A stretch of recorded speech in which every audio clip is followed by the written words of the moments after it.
The season opening one-game suspension. It just happens to be brought to light again in the recent Yahoo report, which covers a wide range of accusations amongst a myriad of players and programs. Well, with that being said, we are ready to go. We are underway. Mike Morgan, Dane Bradshaw here in Tuscaloosa, Alabama, Arkansas.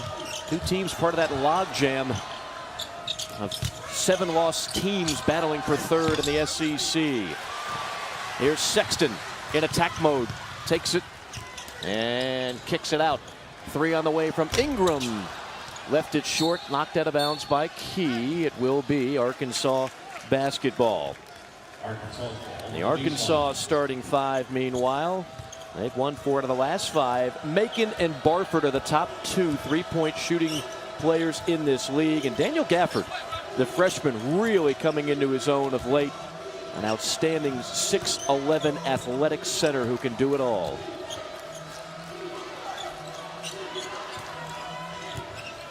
Thomas leaves it off for Barford. Barford sneaks it up and in the middle of the trees. Alabama is starting small with Braxton Key at the 4 rather than have Giddens and Hall in there together. But if they're going to do that, Key has to do a better job disrupting the basketball on those switches and keeping Barford from getting all the way to the basket. You heard the guys in studio talking about what these teams do well, but also what they have struggled with, and that's rebounding. Look out for rebounding today for both these teams. Near the bottom of the SEC in that category. Arkansas does a tremendous job in their win against Texas A&M, against 2 of the toughest big men in Robert Williams and Tyler Davis. But then they give up 18 offensive rebounds to Kentucky, so they've got to be more consistent, especially controlling the defensive rebounds. Shot clock at 4. Key's going to launch a 3 and fires up an air ball. Macon finds a cutting Thomas all the way. And Arkansas with the first 4 points of the game.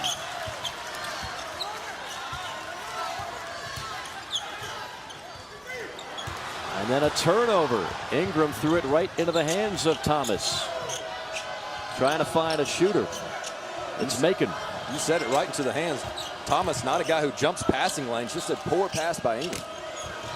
Gafford, kick out. Barford on a 3. That is Arkansas at its best. Inside out, and then find those top 2 3-point shooters. Well, with Gafford's emergence as a post player, they can run offense through him. He's not their primary option, but it allows the spacing and teams to react to the ball when it does go into the post. And almost another turnover. An inauspicious start to this game for Avery Johnson and the Crimson Tide. Avery in his 3rd year with Alabama, easily his most talented team, a team that certainly appears to be poised for an NCAA tournament bid. Avery and company had it handed to him on Wednesday night against Bruce Pearl and that undermanned yet extremely dangerous Auburn team. In that game, 17 turnovers. Avery Johnson kept pointing to the stat sheet, telling us 14 steals. They stole it 14 times against us. Can't happen today. Key with an and 1, and Alabama is on the board. And Mike, going back to that game, one of the reasons they had to claw back was a poor start. And they've had a poor start in this game, so Braxton Key going to try to get things on track with an and 1 as he gets into the starting lineup.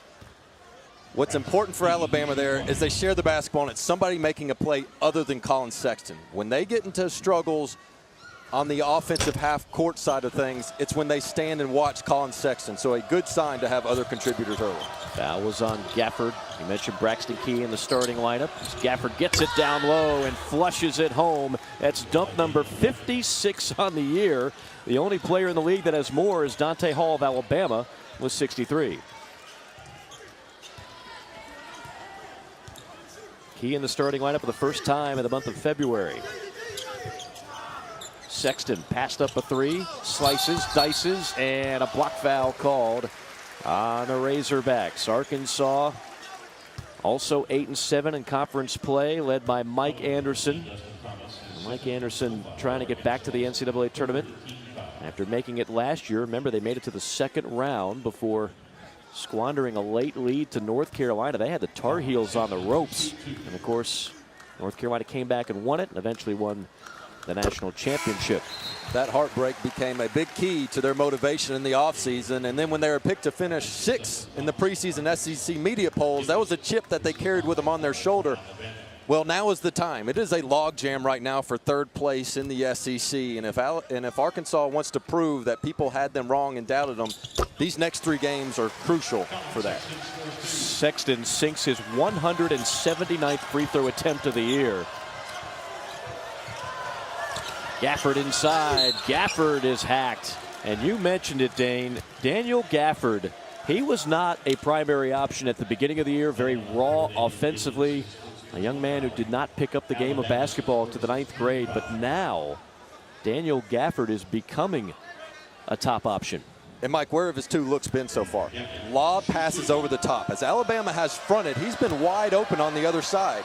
Now, why does that happen? Because Arkansas spreads you out with 4 other scorers around the perimeter. It's a 4-out, 1-in situation, so they're going to have to help off of a non-shooter and try to give some backside help if they choose to front Gafford, because that's been way too easy touches. Daniel Gafford was just enjoying his life, playing in the band, not really thinking much about athletics, and people kept coming up to him and saying, "Hey, kid, you're too big, you're too athletic to not at least give basketball a try." I think he's glad he did. Did not start playing until the 9th grade. They begged him for years in grade school, and it wasn't until his high school coach finally got him on, and then he broke out on the AAU scene. And to Arkansas's credit, they were first to spot him before others caught on. Key to Sexton, whips it into the corner, a 3 on the way, and that's off the mark for Jones. An offensive rebound, but then losing it out of bounds is Alabama. Arkansas ball up by 7. It's a big game for Alabama. It's not to say it's not big for Arkansas, but Alabama is coming off a really brutal loss against Auburn. Now they're back at home.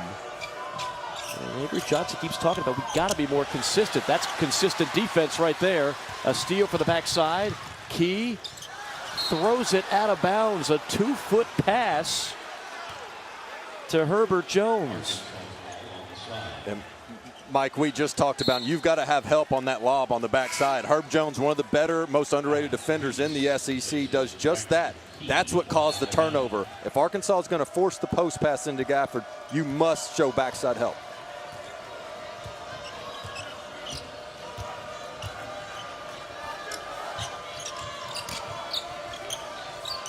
Well, Saboyan into the game, tosses back up top to Beard. Arkansas showing patience on offense.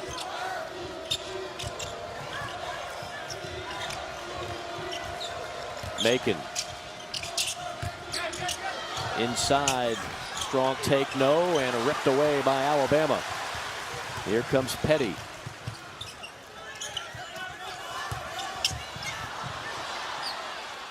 And losing it inside was Giddens, the Ohio State transfer. He just never could get his hands on the pumpkin.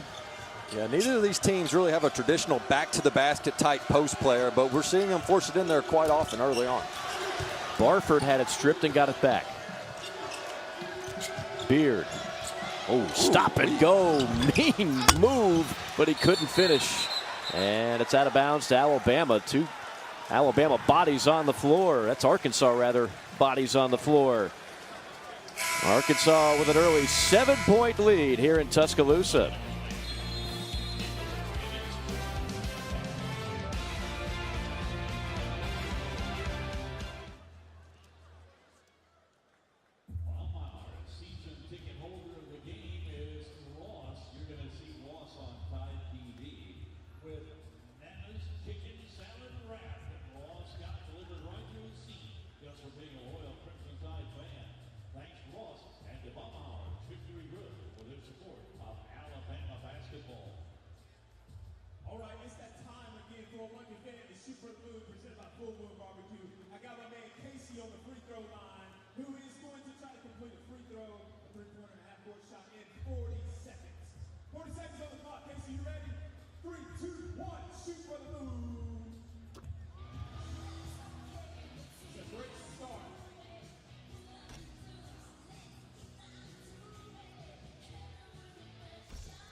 11-4 our score. Arkansas leading the Alabama Crimson Tide. You see on the left the top 8 right now in the SEC standings. Of course, some teams battling later on today. Tennessee continues to win. We talked about the Auburn win over Alabama as well. He is the former Tennessee Volunteer, Dane Bradshaw. I'm Mike Morgan. Great to be with you here on a Saturday evening in Tuscaloosa. Dane, we talked so much about the depth. We believe both these teams are in pretty good footing, but there's still plenty to play for. You've got seeding for the NCAA tournament, and you've got that double bye possibility in the SEC tournament. It's not as if anybody's trying to hang banners for a second, third, or fourth place finish in the SEC, but it's about that double bye. If you want a chance to win the SEC tournament, as deep as this league is, give yourself all the help you can. And right now, that is the most exciting part of the race in the SEC. 6 teams coming into today tied for third place. Of course, the game earlier before us, Mississippi State. It took overtime, but they won again. So Mississippi State refusing to be left out of the conversation right now, as the SEC still flirting with the possibility of 9 teams to make the tournament field. Again, the record is 6, and that hasn't been done in a decade in this conference. Double team, Macon swiped it. Loose ball, tie up, arrow will belong to Alabama. I'm just talking about chances and how many teams, and this is from the BPI. SEC teams projected to reach the NCAA tournament. The percentages, when we started talking about this, Mississippi State wasn't even on the list. They're now up to 21%. Missouri is the only other team under 50%. Everybody else seems to be in very, very good shape. Although, if I'm Mike White, the Florida Gators, I'd like to feel good about something coming down the stretch here. Well, when you see teams like Texas A&M, Florida, the 2 teams we're watching now, what do they have that Mississippi State doesn't have? And that's an impressive non-conference. Right. Mississippi State's one of the hottest teams in the SEC right now, but when they evaluate your entire body of work, that's what allows you to have that great percentage. As far as this game goes, I don't really like how Alabama's continuing to force feed the post. They don't have back-to-basket type post players, but they've done it with Reese, Hall, and Giddens. Those guys make their buckets by getting easy spoon feeds down low, or Reese on the step-out 3. Well, to your point, you know what I don't like? Sexton hasn't taken a shot yet. Here he is, full throttle. Sexton, there's a shot, and that's another trip to the free throw line for the second leading scorer in the SEC, the freshman Colin Sexton. I mean, with all due respect, as you were saying, to Alabama's bigs, this guy is a matchup nightmare. Oh, he is. I mean, this is a guy, 7 free throw attempts a game. That's top 50 in the country.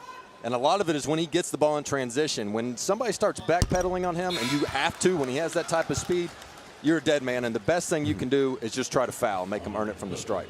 Colin Sexton, Pebblebrook High School in Mableton, Georgia, a 4.0 student. Young man who made Avery Johnson in Alabama very happy when he decided to attend the University of Alabama. And he has been at times just a one-man wrecking crew. He had 40 points in a game earlier this year against Minnesota. That was the game, if you recall, it's been a while now, where Alabama finished the game with 3 players and still almost won.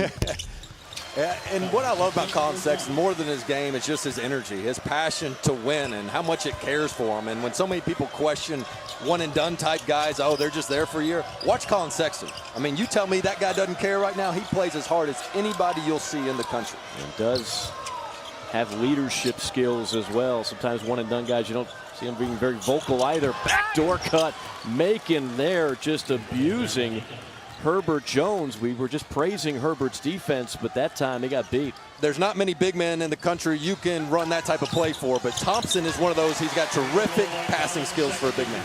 Sexton started to be more aggressive there. Another drive and some more points. He's got 5.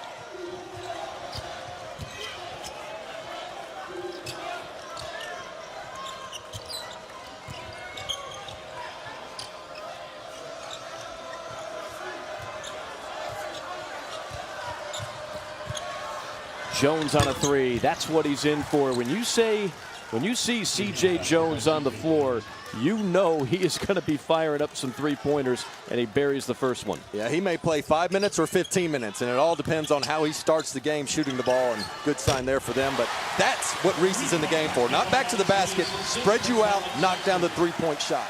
6'9", 250-pound freshman out of Pelham, Alabama.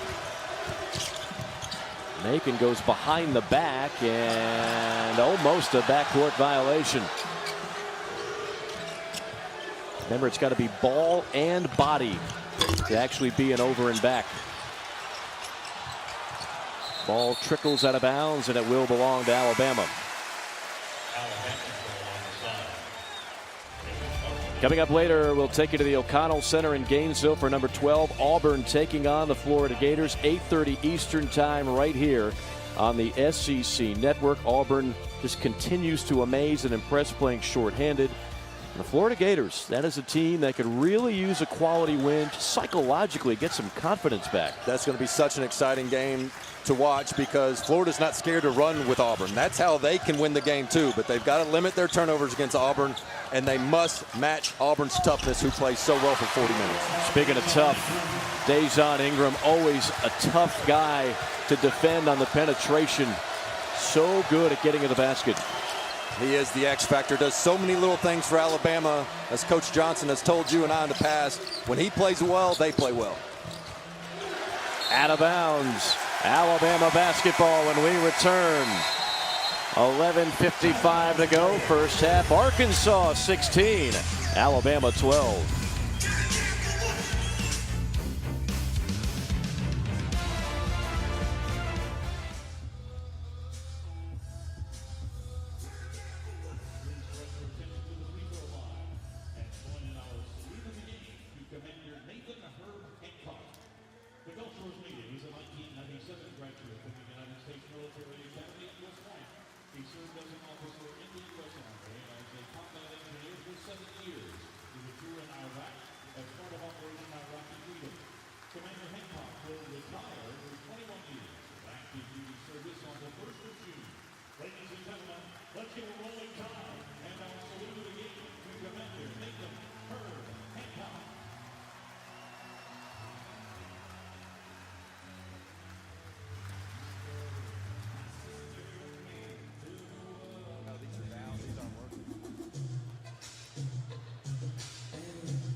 Do you believe in second chances? Walker, cardiac counter! Well, here is the new beginning. Knocked out the shot clock. Are you serious?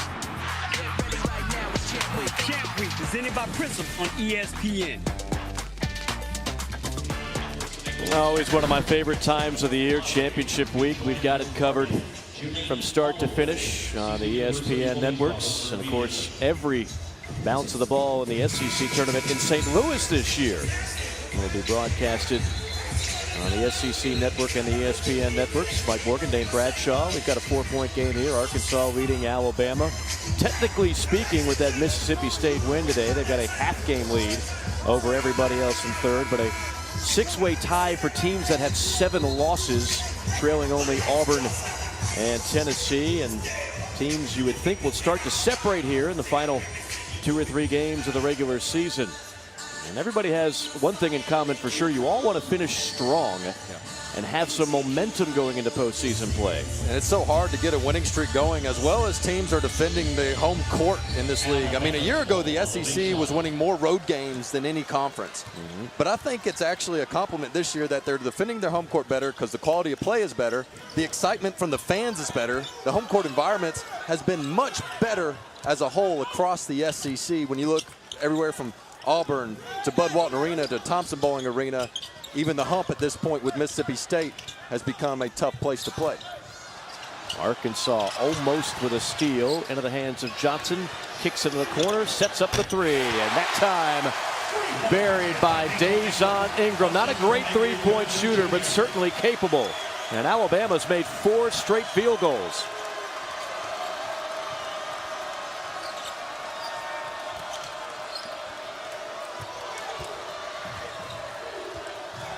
Arkansas trying to stop the bleeding here. Alabama on an 8-0 run.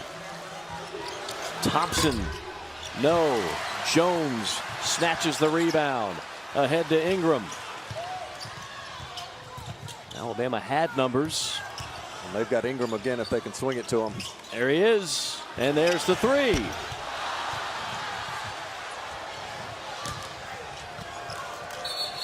And Barford, I believe, just double dribbled. Yes, he did, right in front of Avery Johnson. Avery Johnson is not going to miss that. He was quick to lend a helping hand to the officiating crew. Yeah, the officials knew, said, I got you. You don't have to jump down my throat. I got it. Oh, man, what an addition Avery Johnson has been to this league. I wonder what his reaction would have been if Colin Sexton had done that right there. I think he would have. I think he might have let the ref make the call. He probably right? would have been silent, I'm guessing.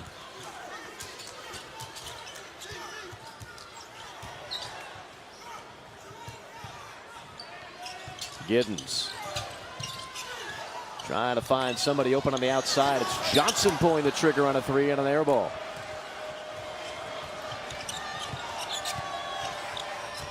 Arkansas has not scored its last 4 possessions. Couple turnovers, couple missed shots. Well, the challenge if you're an opponent against Arkansas is stopping guard play, whether it be Barford, Macon, or people off the bench. And right now, Alabama's perimeter play has been up to the challenge. Alabama really ratcheting up the defense here. Shot clock under 5. Barford throws up a prayer, an air ball. And that'll be a shot clock violation. Alabama has the top defense in the SEC. They give up 90 to Auburn. That is so un-Alabama-like. You see the numbers. First in points, first in field goal percentage, first in blocks, second guarding the three, which Arkansas is so adept at this year. So for Alabama to give up 90, you knew they were going to go ahead and give their best defensive effort tonight. They've got terrific athletes, high IQ players. The man checking out, Herb Jones, 4.7 points per game. Nobody that jumps out on you on the stat sheet. But what he just did against Jalen Barford, the top scorer in the SEC during conference play, he locked him up. And this is a freshman, but he's got great length. And they have mismatches all over the court with their athleticism, their speed, and their wingspans. Sexton back on the floor for Alabama. Shot clock down to 7. Boy, gonna have to hoist it up there now.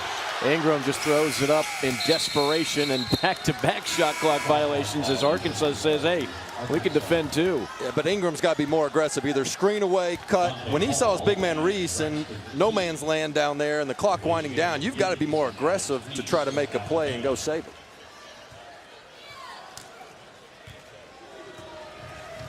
Arkansas has not hit a field goal in over 4 minutes.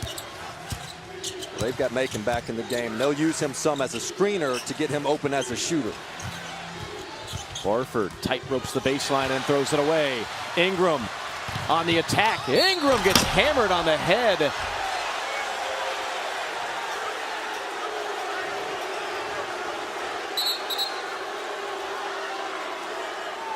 I would not be surprised if they take another look at the foul on replay. They're going to go to the monitor. It all starts with great defense and not losing sight of your shooters, does Ingram. And then Orlando Cook trying to stop an easy basket and hammers down and might need another look to be able to confirm.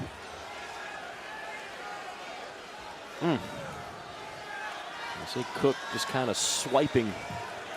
Yeah, and it looks even worse because Ingram's a left-hand player. And so he's going with his left. So it looks intentional to go and swipe at the hand and arm that doesn't even have the ball in it. Our officials tonight, Ron Groover, Keith Kimball, Brian Shea.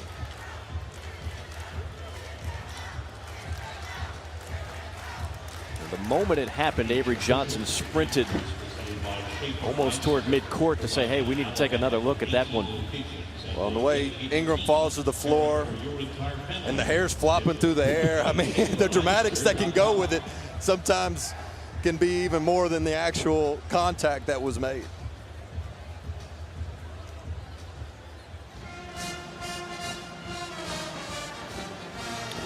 But I think right now, if you're Arkansas, you take this moment as a timeout to discuss your offensive struggles, because it's too much one-on-one basketball right now with Barford trying to do it all himself. But they're a team that does it with spacing, ball movement, quick cuts, and they like to share the ball. I mean, they are one of the top teams in the SEC in assists per game, and Macon just has not been able to find himself wide open. And he's not a guy that has to be wide open to score, but he can size you up off the dribble, just get him in favorable one-on-one matchups, and it can be a good look for Arkansas. Well, we talked about Alabama defensively, and it looks like they have called a flagrant 1 foul, so 2 shots and the basketball for Alabama. Mike Anderson not exactly in agreement on that. He said, hey, in the old days, that was just a hard foul, not a flagrant. I'm with them. By the rules, I thought when they started it would be intentional, or flagrant would be the right word to use. But yes, as a former player, you sit there and say, I've taken harder fouls than that. I've given harder fouls than that with less penalty.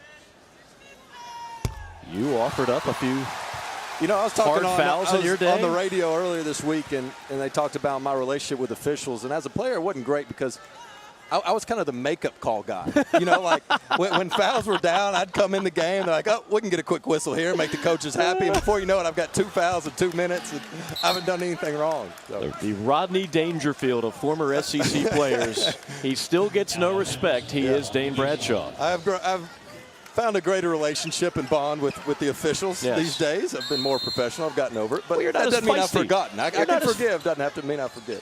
Not as feisty as you used to be. I mean, you were a scrappy guy back in the day. Don't be surprised if they call foul tonight on 23 and orange. Bama with the ball, and Bama with the turnover as Braxton Key loose on the handle. This has been a little bit of a slugfest here early on. Not a bunch of offensive flow, but really good defense from both sides.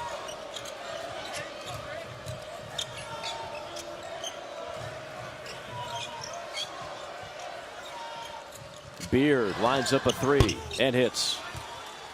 One of the 3 senior guards for the Arkansas Razorbacks, Anton Beard. That's the first Arkansas field goal in 5 minutes. While they didn't get Gafford a touch, they were trying to get him the ball down low, and just making that attempt causes the defense to react to it and sink in, with John Petty showing too much help leaving a shooter. Just sloppiness that time by Arkansas. An unforced error. Break zone here in Tuscaloosa. Arkansas up by 3. Avery Johnson wired up tonight. We'll listen in on the Alabama head coach.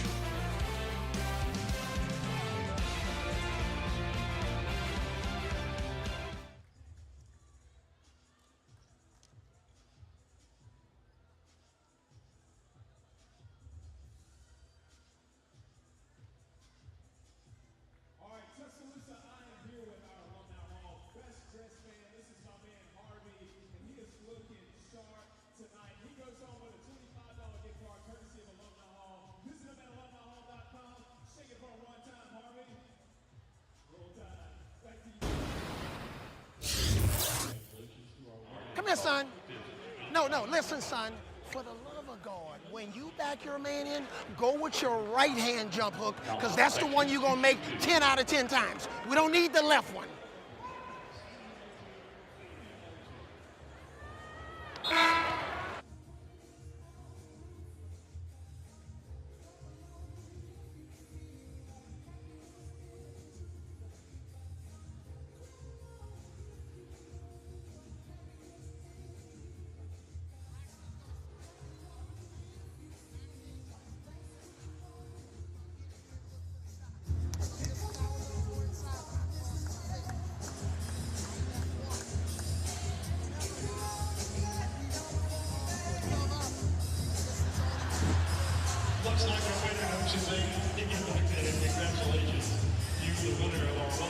Three-point game here in Tuscaloosa. Arkansas up by 3. Time now for our good hands play, brought to you by Allstate. Avery.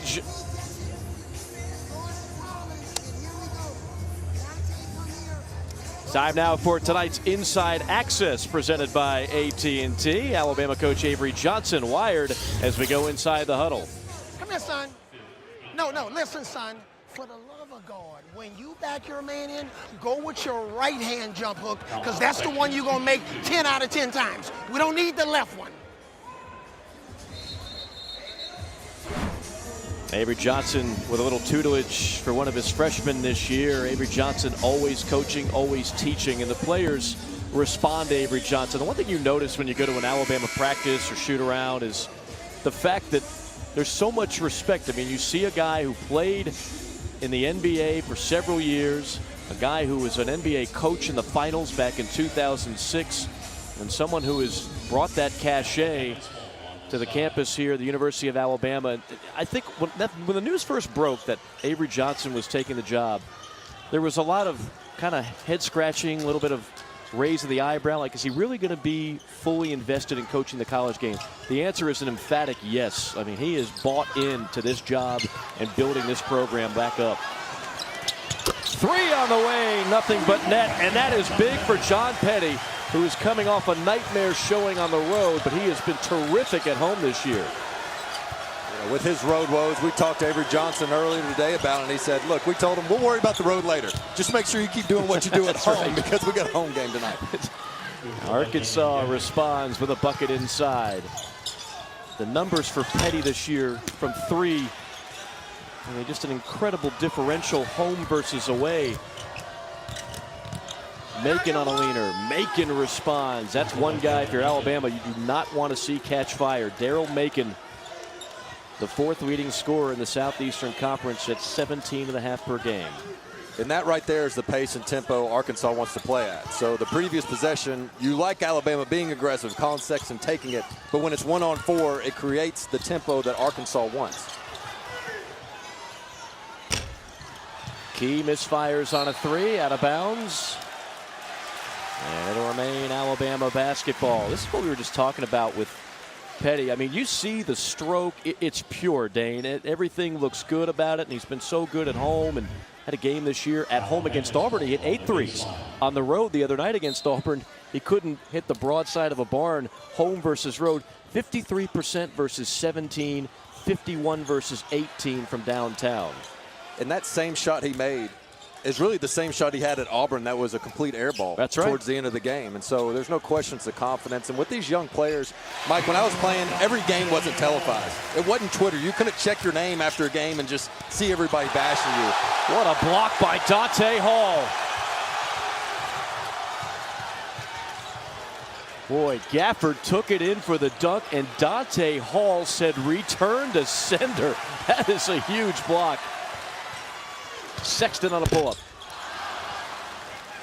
Nice box out by Bailey. Macon blocked by Ingram. Back-to-back blocks by Bama. We thought coming into the game, the Hall and Gafford could be one of the most underrated matchups of this game. While Gafford gets the NBA hype, Hall is all about production.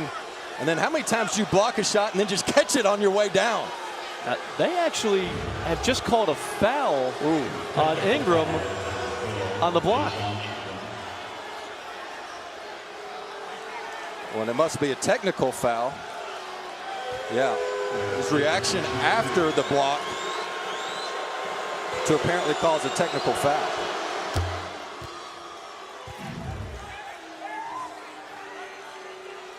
There it is. Okay, so not on the shot. It was a clean block. And if you're Ingram, why? No need. Yeah, I mean, you make a big play, the crowd's into it, and then you do something like that and you take momentum away.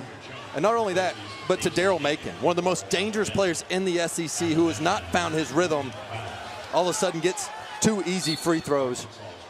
And the game is now in his favor because he made a basket just a minute ago, coupled with 2 more free throws. Inside Gafford. Gafford, too strong. Rebound, Bama on a block by Key. 3 straight blocks, and then Key thought he had somebody on the left. There was nobody there. And by the time he shifted the pass, he walked. Second turnover on Braxton Key. Mike, there's a lot of talent on this court, but there have been a lot of turnovers on this court too. I mean, that's 8 turnovers for the Razorbacks and 7 for Alabama after that last one. They've got to be more under control. This was a problem for Alabama at Auburn. And while Arkansas can disrupt you some, this isn't the same type of Arkansas high pressure 40 minutes. They don't have the depth. They don't trap as much. So these unforced errors shouldn't be happening as much as they are to Alabama right now. And Avery Johnson told us before the game, if they're going to win this game, spoken like a true point guard, they need to have a 2-to-1 assist to turnover ratio. And so far that is not happening with 7 turnovers and 4 assists. Shot clock at 7 for Macon. Sizes up Sexton and then fires a fadeaway. And Hall goes up, rebounds that one at about 12 feet in the air. Reese on a 3.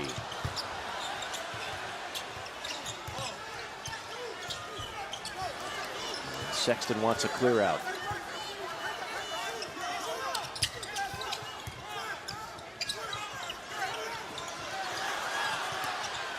Shot clock under 5. Hall, desperation mode and a shot clock violation. Both offenses continuing to struggle. Sunday at 6 we have the SEC Indoor Track and Field Championships from College Station. The finals of most events as well as the men's and women's team titles are on the line right here on the SEC Network. This had the potential to be a track meet, but has been anything but thus far. We've had a flurry of turnovers and bad possessions thus far. Make an alley-oop pass, and that's a push and a foul.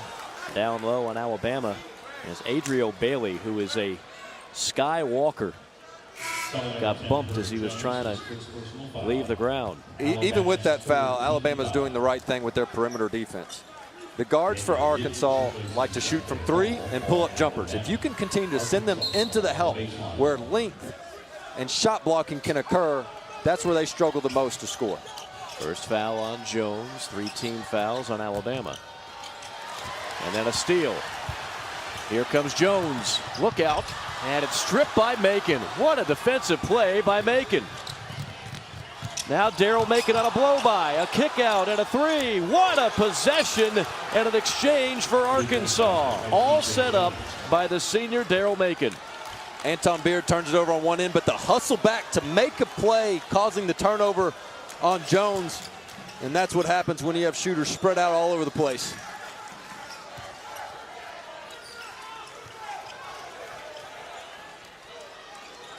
Deep 3. That's a settle for Alabama, even for John Petty.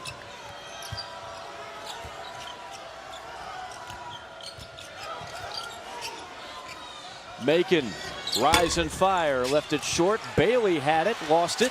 Alabama ball. Here comes Sexton. Sexton wheeling, dealing, got it. 7 points for Colin Sexton.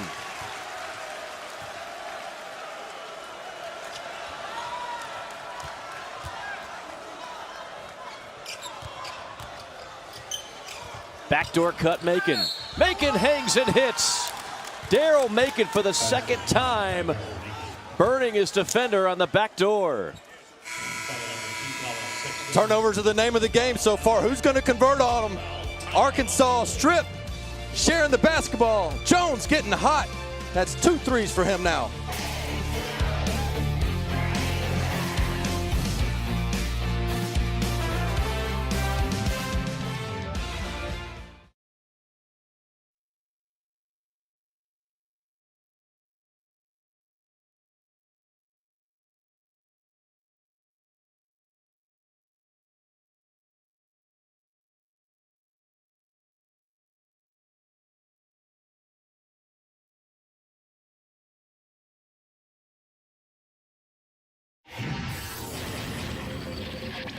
Hey, double drag 4!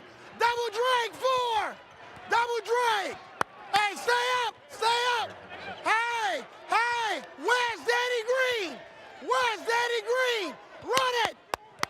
Way to go, Big D. Person is going to play right here. Just like Auburn. Yep, yep. Just make sure you run it in the middle of the floor.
Pat Bradley, I think both coaches would be in favor of that. 19 turnovers combined thus far in the first half. As you see the battle for the SEC regular season title.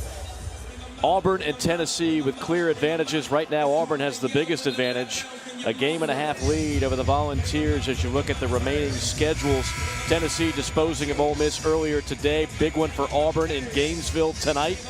And then Auburn will take on Arkansas before finishing up with South Carolina. The Auburn Tigers trying to win the SEC championship and make one Damian Fishback proud. Just like we all predicted. Yeah. Auburn, Tennessee down the wire for the SEC title. It's really been unbelievable with Auburn, picked to finish, middle of the pack. Tennessee 13th in the SEC. But both teams are really, when you look at them, the most balanced on both ends of the court.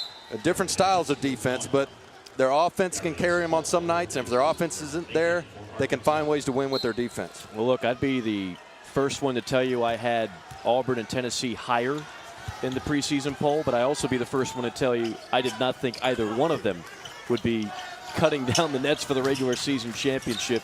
Remarkable coaching jobs by both Bruce Pearl and Rick Barnes. Inside, Giddens was bullish, but he was also traveling at the same time.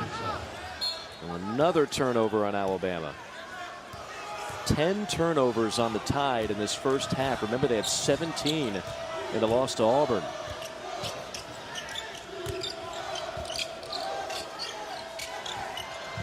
Jump shot up and through.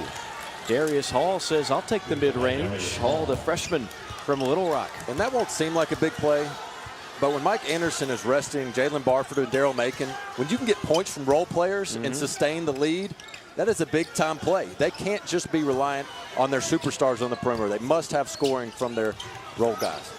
Speaking of lead, Arkansas now enjoying its largest lead of the first half, 10 points. Inside, shot rejected by Thompson. And second effort rejected again, but a foul called. Mike, that's why I just don't like the back-to-back basket post-up for somebody like Giddens.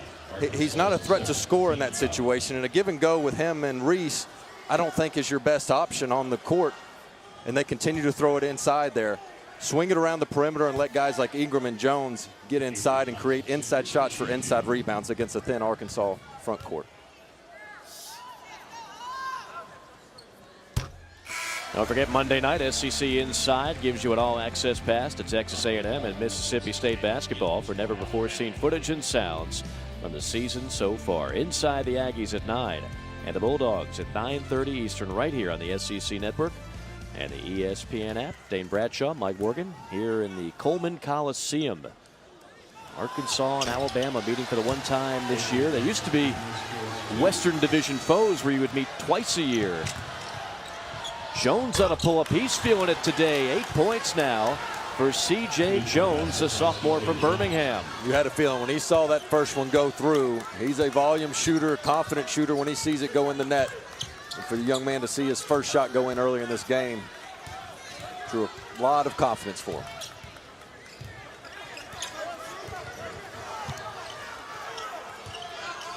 Alabama really out of sync offensively. Ingram in trouble in the corner. Dangerous pass finds Reese, an off-balance shot off the glass, and that'll go for 3.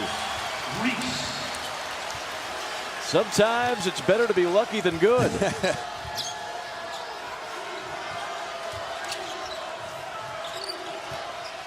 Maybe that will turn the tide for Alabama. 7-point lead for Arkansas under a minute to go.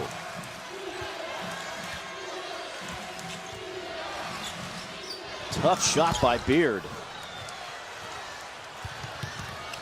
Ingram into the corner. Johnson on a 3. Yes.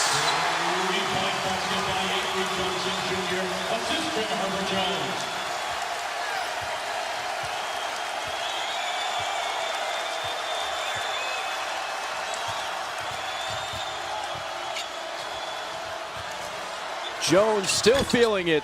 That one spins out. Bama clears. And a wise move by the coach's son to set it up with the shot clock off. Play for the final shot. Mike, it was somewhat in jest when you said maybe that'll turn the tide off the bank 3, but it did change the momentum of this game and got the crowd into it, whether it be a dunk or a bank 3, whatever it takes. Well, that was off of Arkansas, out of bounds, 1.6.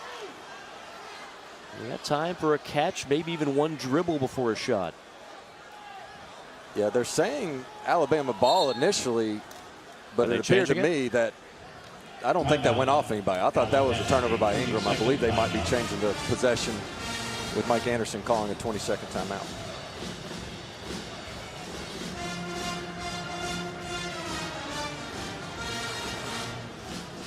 Now, Alabama calls the timeout.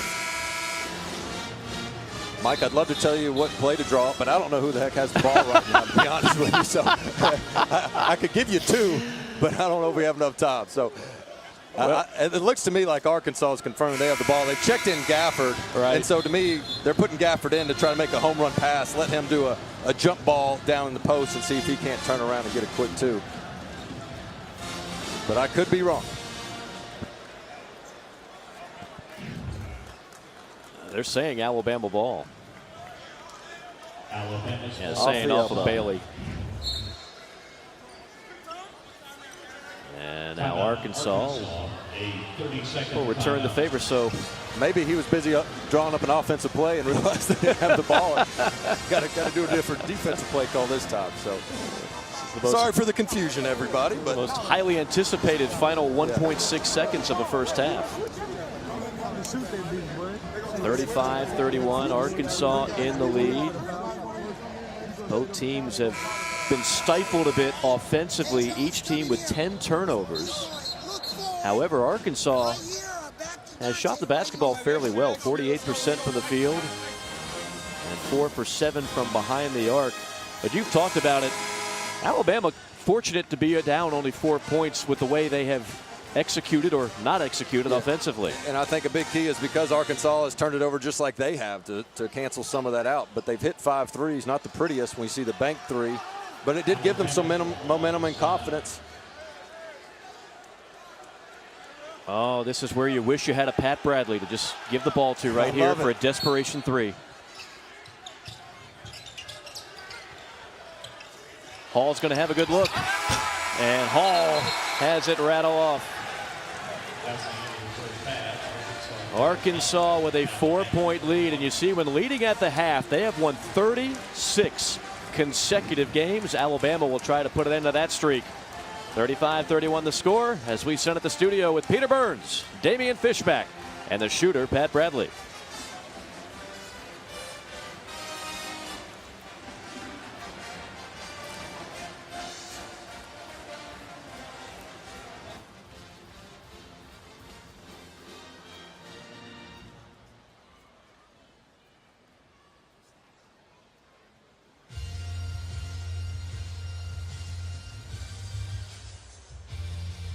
For your halftime entertainment, University Hall presents the Alabama Nation.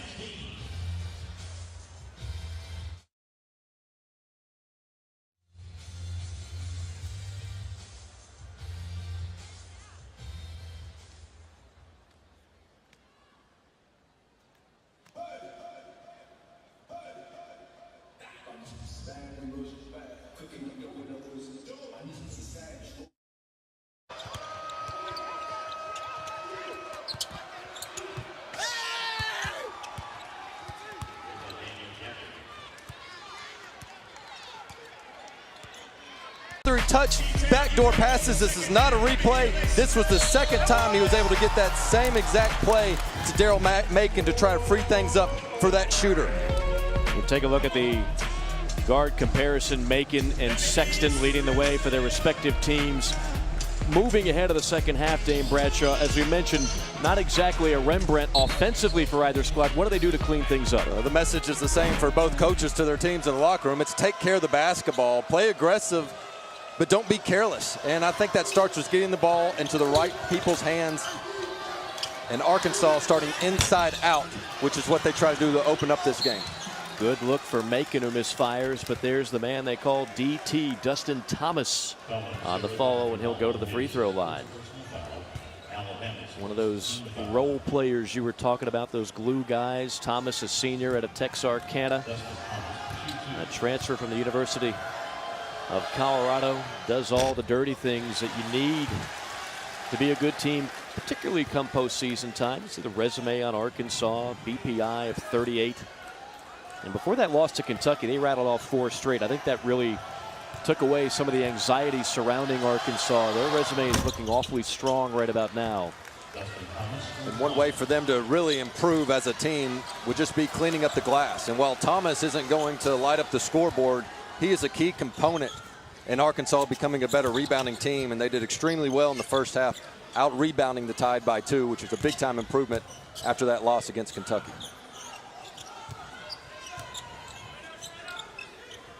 Alabama coming in with a BPI of 46. Trying to get some momentum after a tough loss to Auburn on the road. Braxton Key, who got the start today, his first start since late January. He's got that sidestep jump stop. He used it in the game against Kentucky and then again right there. A very awkward looking jump stop, but extremely effective. Gafford can't get it to go. Bama can tie it with a 3. Ingram. Kick out to Petty. And back out to Sexton. Sexton directing traffic. Gets a high ball screen. Finds Ingram on a 3.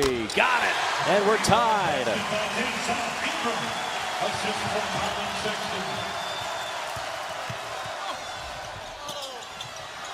Gafford to the free throw line after his second offensive rebound of the half.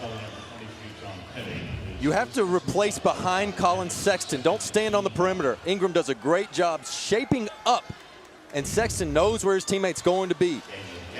Pivot, turn around, find your shooter.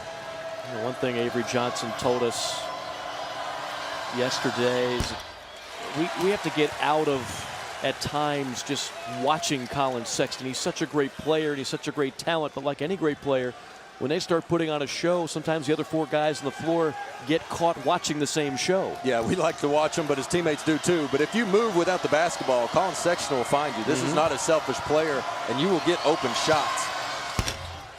And that's a victory right there for Gafford. He struggles at the free throw line, but 1 for 2 is effective for him.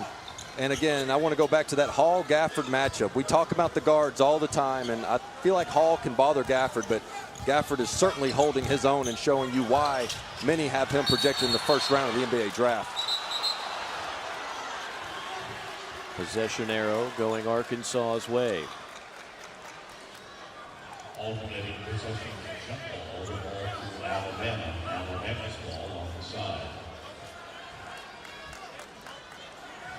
You see Gafford coming off his 3rd SEC Freshman of the Week performance. By the way, the only other Arkansas Razorbacks to ever do that, Bobby Portis and Patrick Beverly, 2 guys enjoying life in the NBA. At times you feel like Mike Anderson is a victim of his own player development success. When you look at guys like Michael Qualls, Bobby Portis, guys that you didn't really expect when they came in as recruits to leave early, and you're trying to build your program. And you might have that situation with Gafford as well. Well, he'll certainly support the best decision for that individual. Gafford down low. Up top, they work it to Barford on a straight-on 3. And Key skies for the rebound. Sexton stops on a dime, pulls the trigger and misses. Yeah, I didn't think he had to stop. He bailed the defense out. Keep attacking. When you have them in retreat mode, Colin Sexton is either going to get to the free throw line or for an easy layup.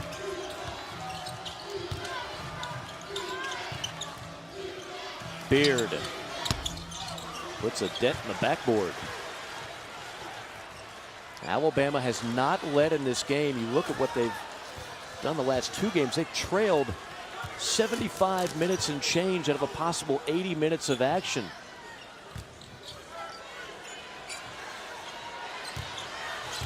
Chance to take the lead here. Petty, Ingram, Sexton to Key. There's the first lead.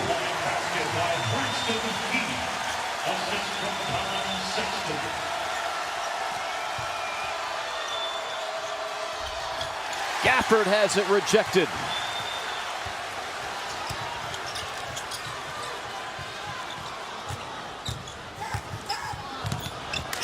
Ingram will slow it up.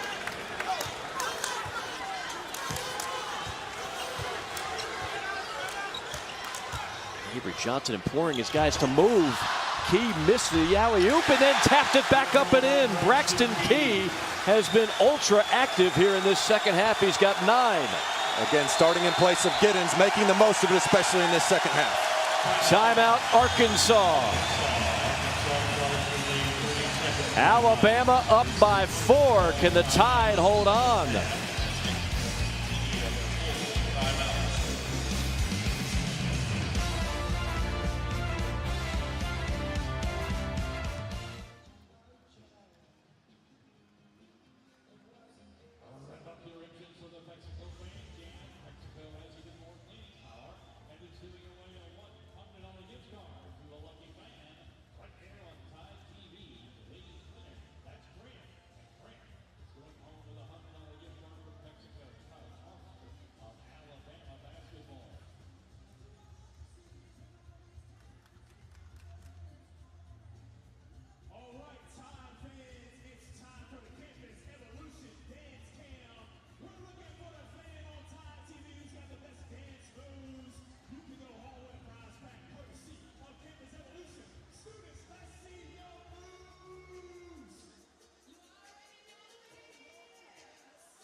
Bank 3 of it.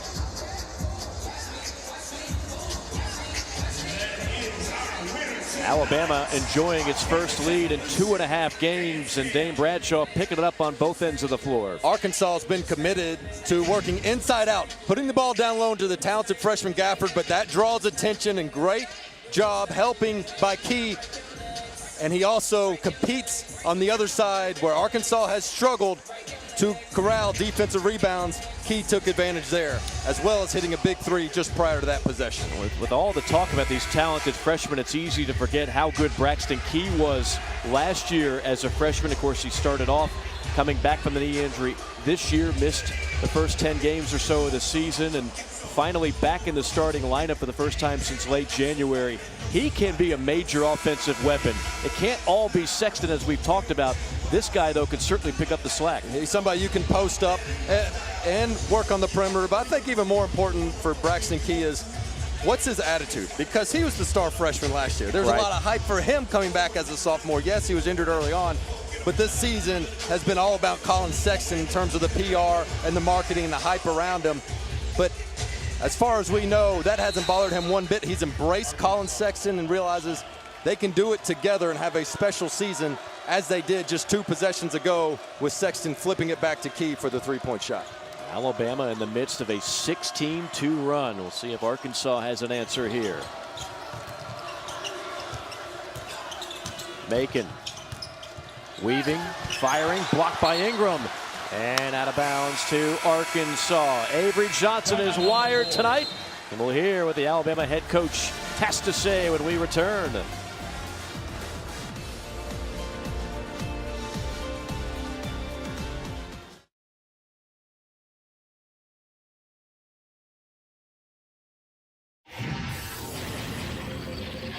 Double drag 4. Double drag. Hey, where's Danny Green? Where's Danny Green? Run it. Way to go, Big D. Yep, yep. Just make sure you run it in the middle of the floor. One shot, AJ. One shot. One shot, AJ.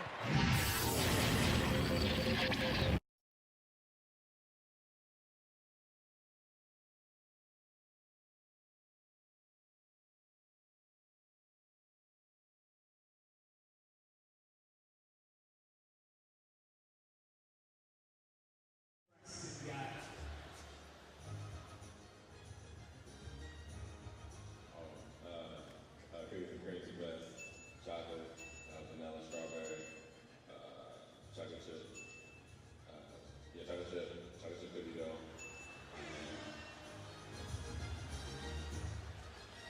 And Shannon's going home tonight with a prize from News Express Cafe. They can win the association game. Good job, Shannon.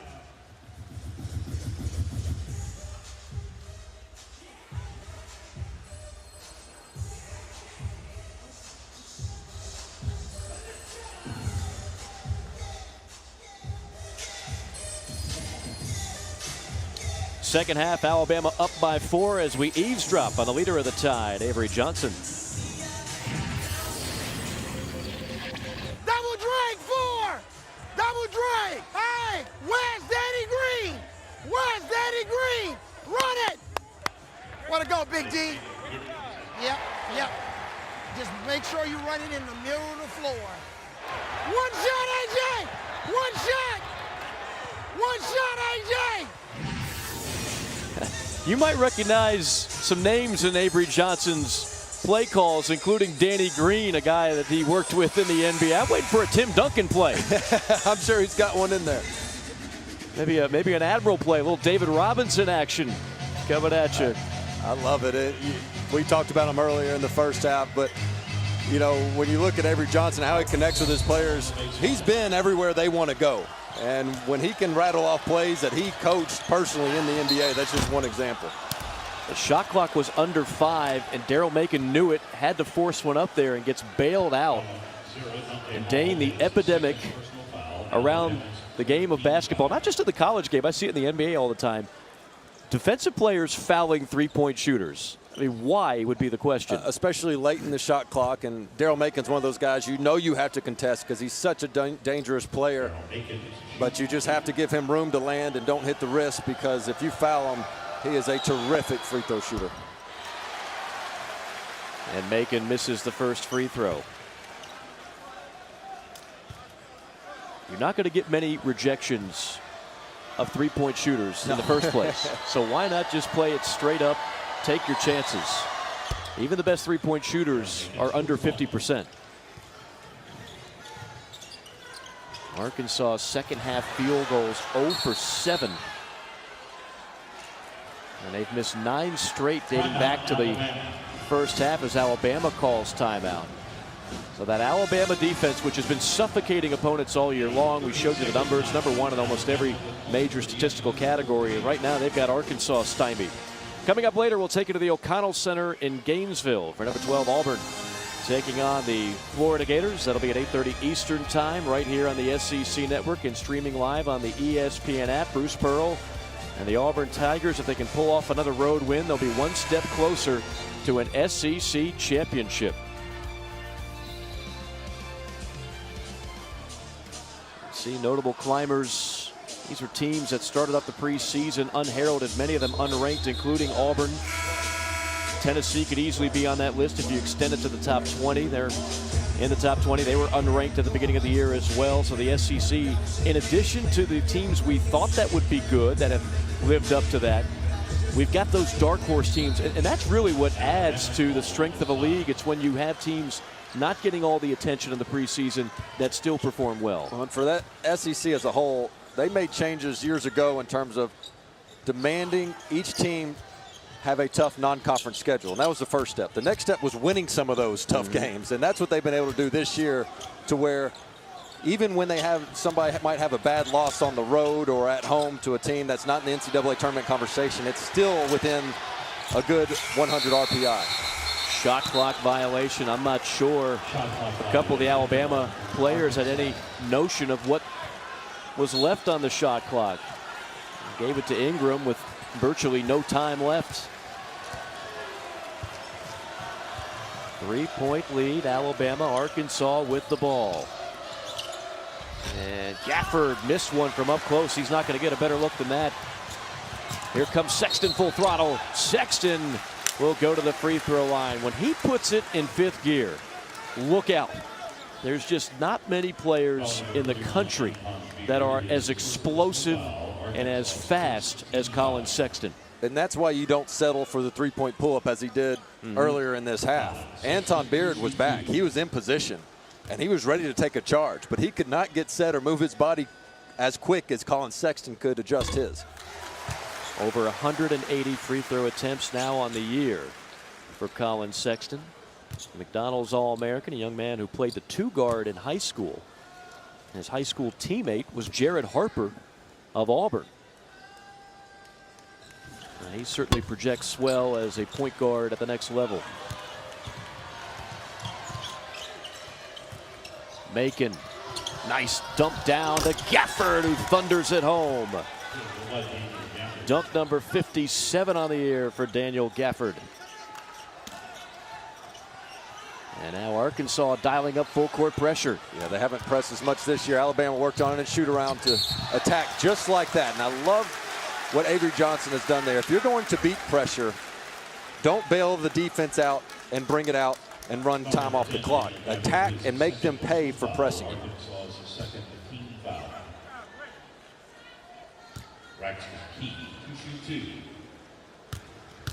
All SEC freshman a year ago, Braxton Key, the sophomore, out of Charlotte, North Carolina. 10 points now for Key. His average on the year is 7.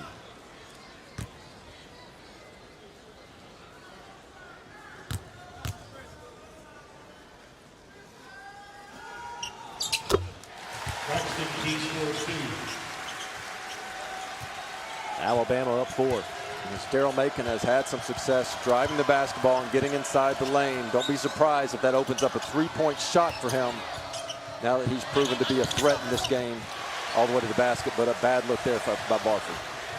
Fade away from the baseline. Draws no iron.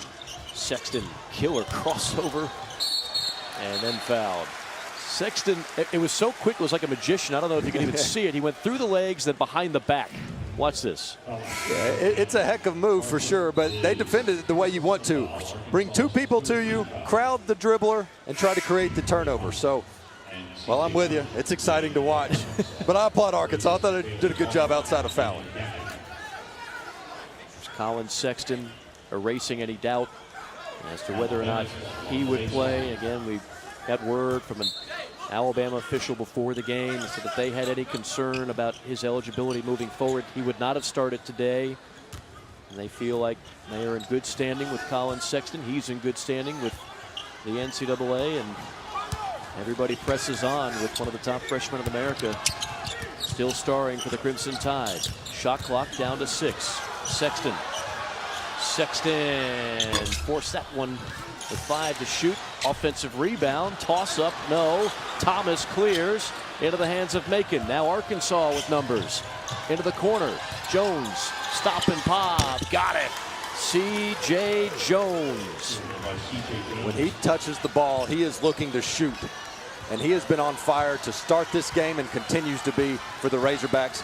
When they don't get a lot of help in the point production off the bench, it's imperative for somebody like C.J. Jones to step up for him. 10 points for Jones, who played his high school ball in nearby Birmingham. Now Alabama starting to cool off. 2 Alabama players hit the deck. Ingram all there by himself trying to guard 4 Razorbacks, and he pulls it off. Macon clears. Jones on a blow-by. And somehow Alabama defends it. And a bad pass hits the bottom of the backboard. We have seen 3 of the worst alley-oop attempts that you will find right now. Macon finally gets the ball in the hole, but Petty with 2 poor alley-oop passes, and Macon not able to convert the 2-on-1 on the other end. But even Macon huffing and puffing with this up and down frenetic pace. Hadn't been pretty, but right now both teams winded. Back to a tie, our 4th tie of the night. This time the alley-oop is good. Nobody guarded Dante Hall. It's kind of hard to miss Dante at 6'9", 235. And he just has a way of hanging around the basket and sneaking around that baseline, and poor communication by Arkansas whether to switch or not.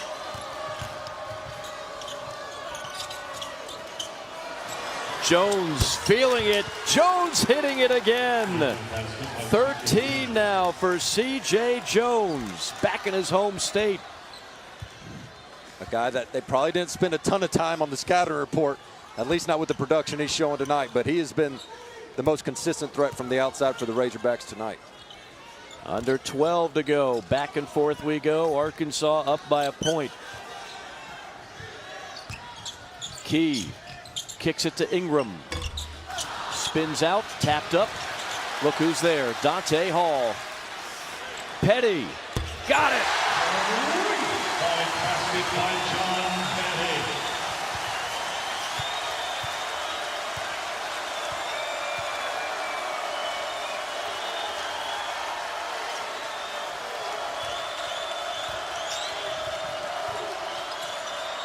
Thomas says, if you're not going to guard me, I'm going to shoot it. Teams are starting to heat up a little bit. It's been ugly, but when they get going, these are 2 of the best, most explosive offensive players and teams you can find. How about Braxton Key with the left hand? Smooth game for that young man. Alabama back on top. Well, and you're seeing some of these openings because the teams are tired. They're just not as good as they should be defensively right now, waiting for this next media timeout with the way this pace has been going up and down. Sexton feeling it. And Beard called for the foul. And team's starting to heat up. The sophomore Jones averages just 6.5 points a game, but 13 here in Tuscaloosa. John Petty clicks his heels 3 times, says there's no place like home for the sharpshooter.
Do you believe in second chances? Walker, party at Campbell. Well, here is the new beginning. Knocked out the shot clock. Are you serious? Get ready right now with Champ Week. Champ Week, presented by Prism on ESPN. Well, you saw the Kentucky Wildcats there in the final shot of championship week. John Pelphrey, of course, the former Kentucky Wildcat player and former Arkansas head coach back from 2007 through 2011. Second year now as assistant coach at Alabama. Dane Bradshaw, you and I have gotten to know Coach Pelphrey over the years. this adds so much to that bench to be able to have a guy like that who knows all about this league, knows a thing or two about coaching and scouting. Been a tremendous asset for him. If I'm Avery Johnson, I love having a former head coach on my bench. And he was out there running the scout today against Arkansas. Terrific X's and O's guy, a great motivator of players.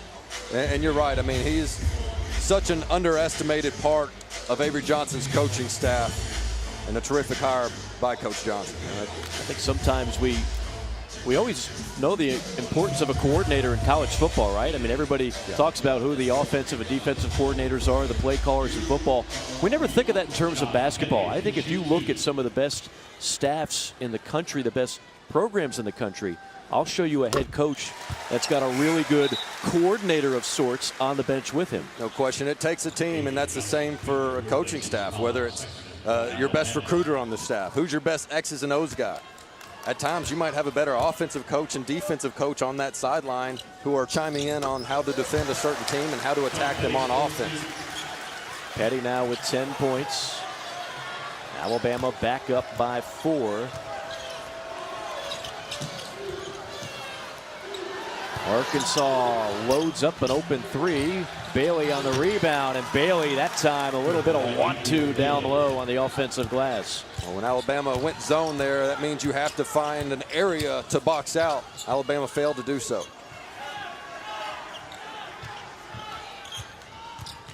Nearing the 10-minute mark of this game.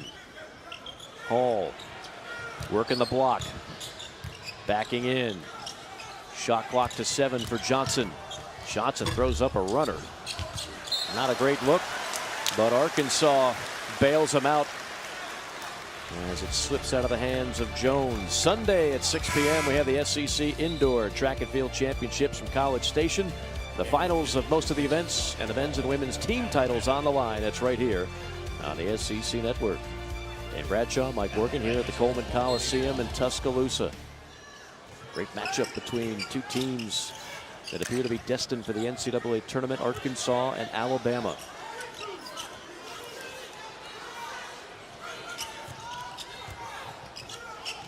Jones stripped across the arm by Darius Hall. But I think that's where Jones can take his game to the next level. He's a better offensive player than maybe he realizes, because when you come off that ball screens, and he's a lefty, so it's going to your strong side. Attack off of that instead of picking the ball up after one dribble.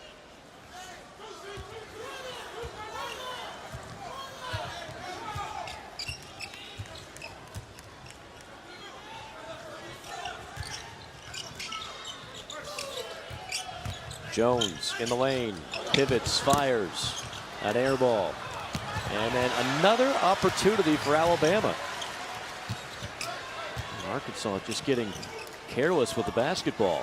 Well, and right now, both teams with several subs in the game, and this is an opportunity for Arkansas to try to take advantage of that when they get stops, but have given 2 opportunities away. This is now the 3rd attempt on this possession. How about a 4th attempt? Out of bounds to Arkansas as Jones could not keep his balance. You know, Mike, a guy we haven't mentioned at all is 0 in red, Jalen Barford. In SEC play, he is the leading scorer, and he has been held to just 5 points and only 5 field goal attempts in this game. So when they get this ball across half court, try to find a way to get the ball in his hands. He's a good one-on-one player, can create for others, and against this zone, he's got to be ready to step in for his shot. Inside instead to Bailey. That cuts the Alabama lead. Excuse me, that's back to a tie game, 53-all with under 9 minutes to play. Barford had those 5 early points and has not scratched since. Well, when you get some unknown points, or unexpected points, I should say, from C.J. Jones and Bailey, that helps eliminate the issue of your star players not getting their scoring average. Johnson needs help. Johnson just throws it at the rim. Great defense there by Arkansas. They're not the same team with Colin Sexton not on the floor. Inside, hoop and the harm. A chance at 3 the hard way for Bailey. They've gotten good minutes out of Adrio Bailey. Bailey just being active, whether it was against the zone or the man and curling to the basket. That's just too easy of a foul, though. It's just a hand check. That's an easy and one. You've got to make them pay if they're going to go inside. If you've got to recover, foul hard, send them to the free throw line. Adriel Bailey has been battling the flu. A lot of DNPs the last few games, finally healthy now. He's a tremendous athlete. I mean, you watch him in practice, and it's hard to not pay attention to who number 2 is, because he seems like he's got about a 40-inch vertical. Fast, quick, fits the part. And now he's adding a little scoring to his repertoire in this game. 7 straight points for Adriel Bailey, and Arkansas up by 3. I can admit he is my favorite player to watch in warm-ups, because he'll throw down some monster slams, but he is doing more than just that.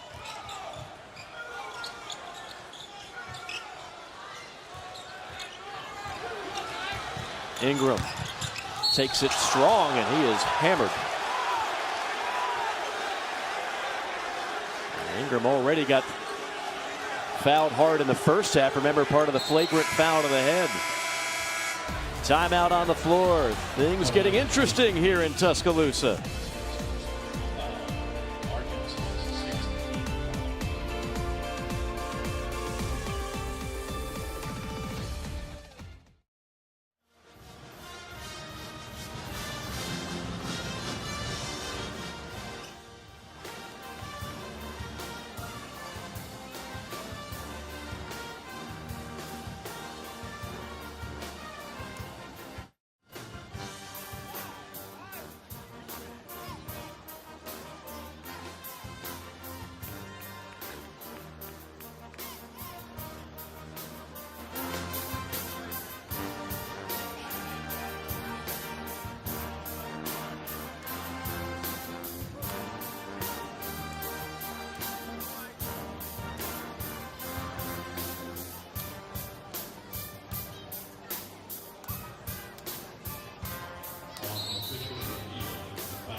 Both against Jones. 56-53 our score, 7:44 to go. While we were away, the officials taking a look at that last foul, and for the second time today, Dazon Ingram has been the victim of a flagrant 1 foul. You see no effort at the ball and from behind by C.J. Jones. So 2 free throws and the basketball upcoming for Alabama. It's a big call, Dane Bradshaw. And both times it's been on that right shoulder, that offhand of Dazon Ingram, where you can tell they aren't going for the ball with him being a lefty. And Ingram's had himself in the mix here tonight. With taking 2 flagrant fouls. He picked up a technical, threw the ball at Macon. I should say threw the ball if you're true. He tossed it lightly after the big block. But nevertheless, he has been heavily involved in some of these penalty free throws. He'll be in the whirlpool tonight, I know that much. Dazon Ingram, a very physical player who does go to the free throw line a lot, very aggressive. And again, going back to John Pelfrey, he's the guy that continually says he's our X factor. When he plays well, we win. When he does not, we usually lose. And Mike Anderson, first guy he mentioned to us as an X factor to guard this guy, Dazon Ingram. He said, we know what we're getting out of Sexton and how we got to defend him, but they were more concerned about Dazon Ingram. You do not want to let him go off. As Ingram calmly buries the first free throw. A 72% free throw shooter on the year, the sophomore from Theodore, Alabama.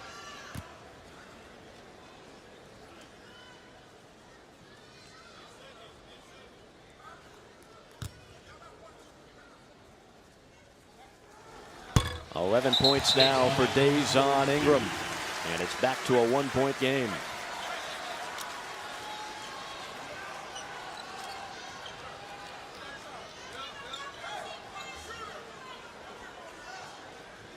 Watch Petty sneak it to the corner. They like to get corner threes on their out-of-bounds sets. That time throwing it all the way back. And this is where they can use Sexton off the ball at times, so he doesn't have to penetrate 1-on-5 and try to give him an opportunity to take it off the catch. Sexton down low to Hall. Working on Thompson. Banging bodies, throws up the hook shot, no. And a foul called on Braxton Key, who was trying to carve out some position down low, but whistled for the foul. And that's why Darius Hall is in the game. He's not going to score a lot of points for you, but he does a lot of the little things defensively for Arkansas. And when Mike Anderson says, hey, we got to fix our defensive rebounding problem, Hall is a guy he can count on for that.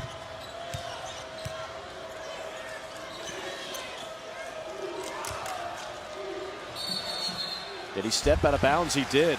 Well, I love the play call to get C.J. Jones the ball. He's had the hot hand, but his heel was on the line. These teams have mirrored each other all night, it seems. When one team turns it over, the other team does. When one team misses a box out, the other does. When one team plays zone, the other does. I mean, it has been back and forth, literally, whether good or bad. 13th turnover on the Razorbacks. Under 7 minutes to go. Sexton. Bumped and fouled. Colin Sexton. Not many players in college basketball can guard him purely one-on-one. Yeah, you got to have a lot of help and as we used to call it, 10 eyes on him at all time, where that back line of the defense, yes, you know where your man is, but your eyes are on Colin Sexton. And when you're in that one-on-one position, knowing that he can cross you over, the speed he has, fastest player I ever played against, North Carolina, Raymond Felton. Oh, yeah. You get switched out on that. Yeah. You're just trying to make sure those shoes are tied up tight, the ankle braces are good, and when in doubt, just foul, and then let your defense reset so that nothing Sports Center worthy happens while you're on defense. Felton, the pride of Latta, South Carolina. He was a lot of fun to watch. Colin Sexton has been as well, and I thought you hit on a key point when describing his game. And sometimes it's a misconception when you hear about guys who are scorers or one-and-doners or whatever the case may be. He is not a selfish player at all, and he's a guy that does care about winning, that does try to get his teammates involved. But there does come a time where if you are Alabama, everybody on the floor knows your best option is number 2 in white. When he draws the attention, 2, 3, sometimes 4 guys, and he's willing to kick it back out, so you got to be prepared to move and shoot. But these things come natural to him. When he celebrates an assist as much as he does a score, that shows you what kind of point guard he is.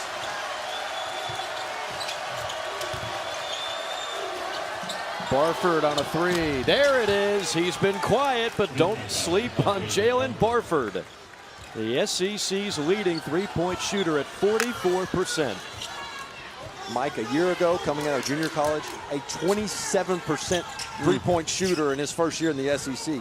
You don't see people make jumps from 27% to leading the SEC at 44%. And Ingram throws it out of bounds. While he can do a step-back dribble, he's much more comfortable catch and stick. And he has a quick trigger. If you're Alabama, you do not want him to gain any confidence in this game. And he has struggled the past 3 games. And this is a guy that's 16 for 48 over his last 3. And you see his last 2 as well. But he has not been himself offensively. Alabama's got to make sure it stays that way. Barford's first field goal since the first 3 minutes of the opening half.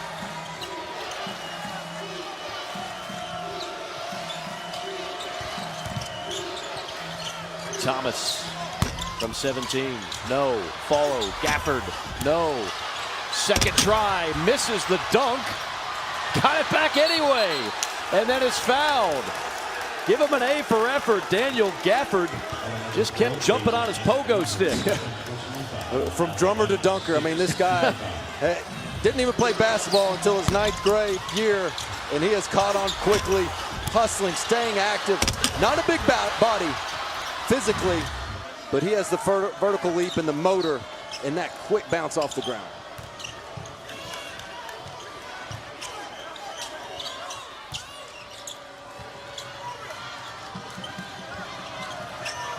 Dante Hall is one of the best post defenders in the SEC, and he looks worn out right now. I mean, Gafford has given him all he's wanted, and Arkansas has continued to feed him, and there's Macon off the bounce right in your eye. Well, that is a nightmare scenario if you're Alabama. Barford and Macon both getting hot at the same time, and now a turnover. And now Macon leading the break. And Gafford is down on the other end on the baseline, doubled over in pain.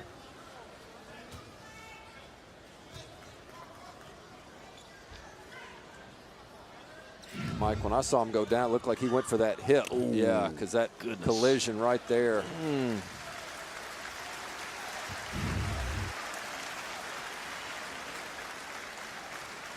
That'll leave a mark.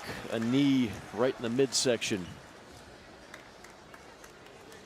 Now, with him walking off on his own, you got to think that he can come back in this game, but he has been a critical part of Arkansas's offense. Even when he hadn't been successful down low, it's been part of wearing the opponent down and bringing the physicality and the rebounding that he has. So a Gafford less than 100% is not good news for Arkansas. What is good news is their two top scorers are starting to get going a little bit with Barford and Macon heating up. Well, and that's the recipe for Arkansas, isn't it?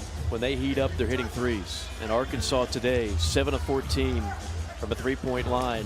They came in #1 in the league, just under 40%, 39.8. The last time an SEC team finished shooting the three at over 40%, the Florida Gators in 2007 at 40.9. Billy Donovan's group won the national championship that year. That was 11 years ago. Yeah, Lee Humphrey, a big part of that. Torian Green could hit it from 35 as well. Brewer. Yep. Shot clock under 5 for Beard. Beard rejected by Ingram, and a foul call.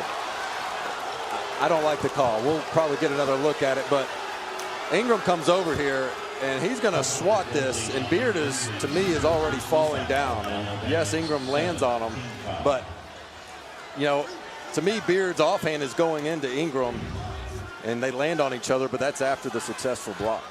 That's the third foul on Ingram with 4:44 to go. Not a whole lot of foul trouble in this game right now.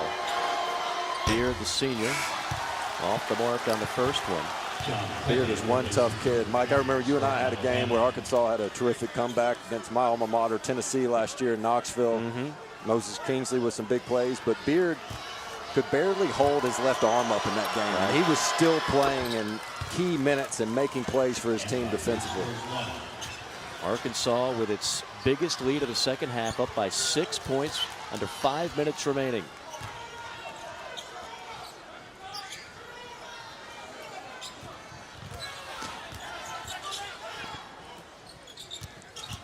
Sexton has not touched it yet. He's just parked in the left corner. At what point do you get him the ball? Ingram dumps it to Hall, and he's fouled. That was a weird possession. 25 seconds, and Colin Sexton basically did not move. He was just parked in that left corner. It's not that Alabama can't shoot.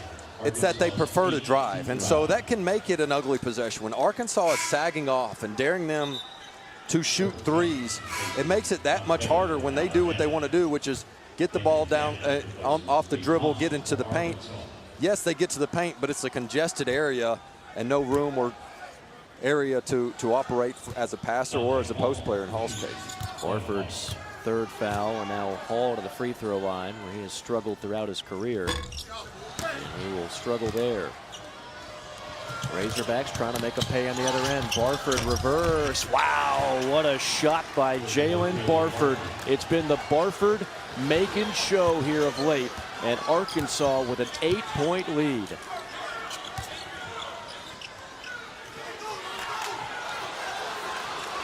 Still no Sexton.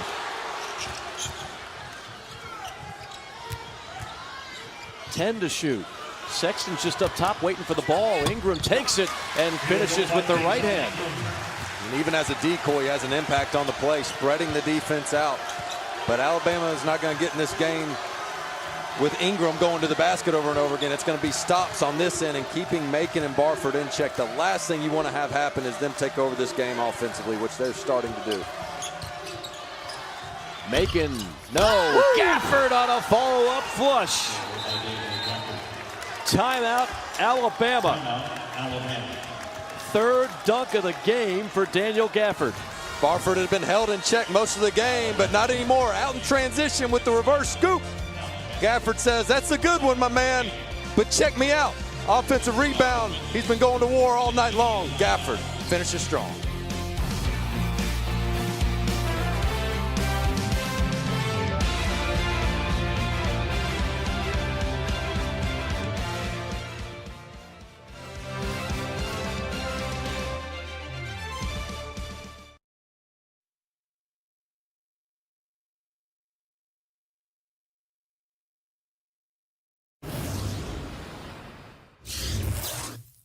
Hey, switch sides! Hey, thumb up punch! Thumb up punch! Run it! Come on, Jay! Back up! Middle, Herb! Middle! Back up, hey! Fist! Fist! Reese! Fist!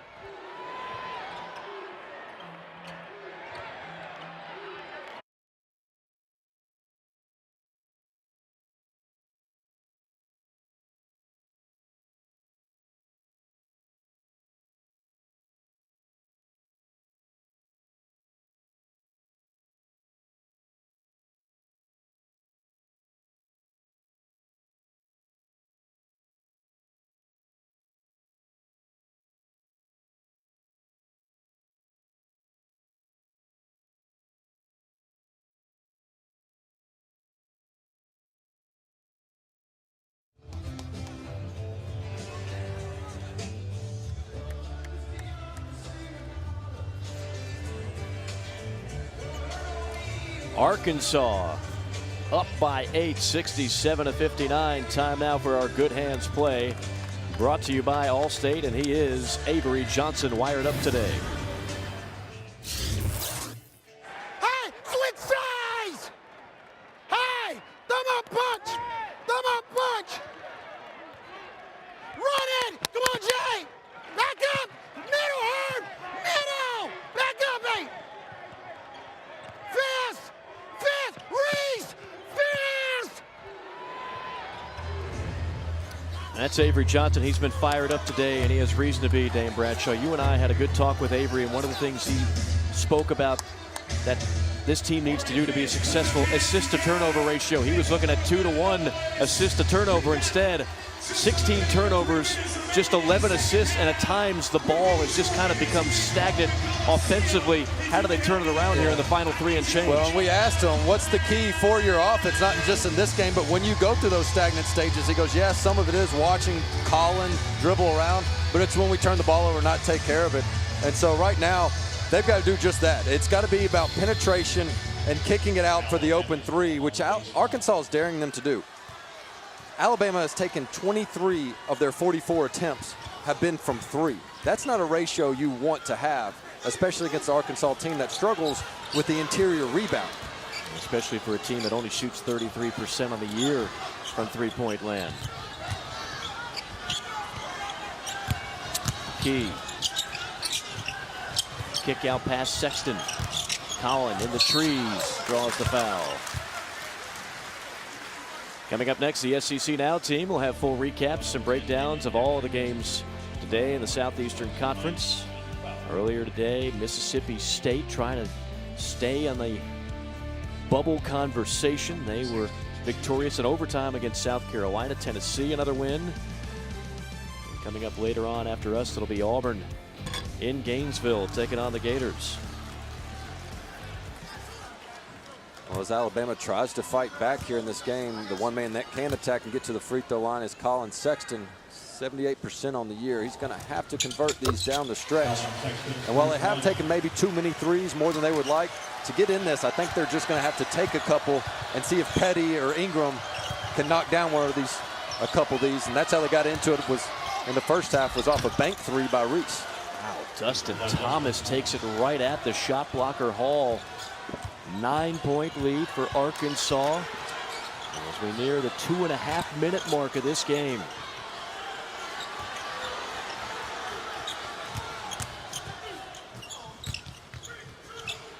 Key on a three. Big. Yeah, that's it. I mean, the shot's going to be open from three if they can penetrate the paint. And the bottom line is they just got to make some of them. 16 points for Braxton Key. But you got to get some stops if you're Alabama.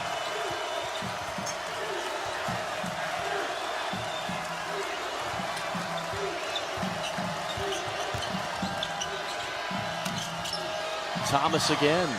Where has this been? Dustin Thomas with a mid-range game. Yeah, he's been playing with more confidence. He hit a few of those against Kentucky. Petty responds with a tray on the other end. Thomas again.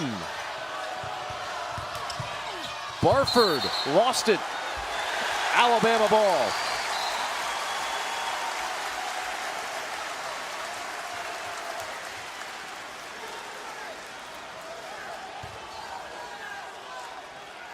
Offensive foul on 0, Jalen Barford, his 4th personal foul. Barford whistled for the foul. That is his 4th. And while you appreciate the attack mode of Barford with the 5-point lead, minute and a half to go, might want to pull that one back out and run some clock. Arkansas burns a timeout, so each side with 1 timeout remaining. 94 seconds left to go. Both teams will have the benefit of the bonus the rest of the way. And Alabama, who at times has really struggled offensively today, back-to-back threes to keep them alive. We've talked about it. That's the shot that's going to be open. Arkansas has been daring Alabama to beat them from 3. And they've shot it pretty well. 10 for 25. That's 40% is Alabama. And so I still think they have to continue to have in their minds 2 points first. Try to get all the way to the rack. And if the defense collapse, kick it out for the 3 as they have on the past 2 possessions. And right now, Mike, I believe what they're reviewing, it was a charge call. And in the last 2 minutes, you can review if the feet were within the restricted arc or not. And I believe that's what they're looking for right now. And he steps up. And if that heel is over the line, it counts the same as touching the line. So if it hovers above the restricted line.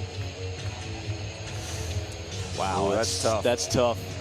Because it starts out and then the heel might slide over. So and it's important to know for people at home, they can change the call based on where the foot is, but just because you think he's moving a little bit and it wasn't a charge, they can't reverse that component of the call. Very important distinction. The call does stand, has to be indisputable. Certainly didn't appear that way on replay. So a big break for Alabama, down by 5, a minute 34 to go. Alabama trying to avoid what would be its first and only 3-game losing streak of the season. And Arkansas has got to continue to defend as aggressive as they can. And with Sexton attacking, you've got to be solid. If you're Gafford down low, stay vertical. Don't foul on these attacks. Force tough 2s. Sexton. Oh, he just lost it. Crucial turnover. That seems to be the story of the game, right? I mean, turnovers. So the empty possessions that Alabama's had, that's now 17 turnovers. And when Sexton even getting in the mix in crucial situations, this has been one of those kind of nights offensively for Avery Johnson's squad. Arkansas wisely bleeding some clock here. Macon double teamed. Finds Thomas. Thomas. Shot clock violation. Good defense by Alabama. And Alabama needs something good to happen this next possession. And the key to that was Dante Hall not giving up on the double team of Macon, forcing Thomas to be the playmaker in that position. But there's no time to pout if you're calling Sexton or anybody else on this Alabama team. I don't think the game plan's any different. You try to go in and get a quick 2, knowing that the defense will sink and kick it out for the 3 if it's there. 15th turnover, incidentally, on Arkansas. And they're going to go back to the monitor and check the clock now. But it will be Alabama basketball. You know, this is the 2nd straight game now for Alabama. 17 turnovers. Auburn can make anybody look bad because they're unbelievable in terms of what they can do defensively. 17 turnovers, they forced 14 steals. But Arkansas is not a team this year that has been 40 minutes of hell or anything close to that. They have been a team that has given up a lot of points this year. You give Arkansas credit, but also Alabama at times tonight, Dane, has just been out of sync on offense. Part of it is as you get so deep into conference play, everybody knows the scouting report on everybody. There's no secrets anymore. You are what you are. And Alabama is a team where their personnel on the perimeter, outside of John Petty and the guards, they are attack first guys. They want to get the ball and put it on the deck. It's not that they can't shoot, but they prefer to drive. And so if you can take a step back off of them and they're still driving, guess what? You've got a head start on them. The help is already there. And then you get into those traffic congested areas and force some of these turnovers that at times can be unforced as well. But I think, Mike, one of the best shots a couple of times in this game has been when Sexton has driven and the perimeter players just replaced right behind him. They've gotten good looks off of that. So if he drives, make sure you circle and replace him on the perimeter. Here comes Sexton. Sexton double teamed and bumped by Beard. And there it was. They did just that with Dazon Ingram. Barford with a really nice job sticking to the shooter. This is why Sexton's so good, though. I mean, his ability to get to the free throw line, extend this basketball game, and try to make this a one-possession game. Now he's got to knock him down. He's missed 3 so far. He's 7 for 10.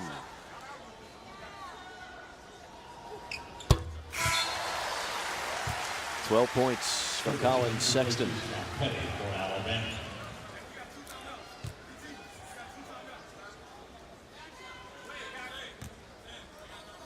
This would make it a one-possession game.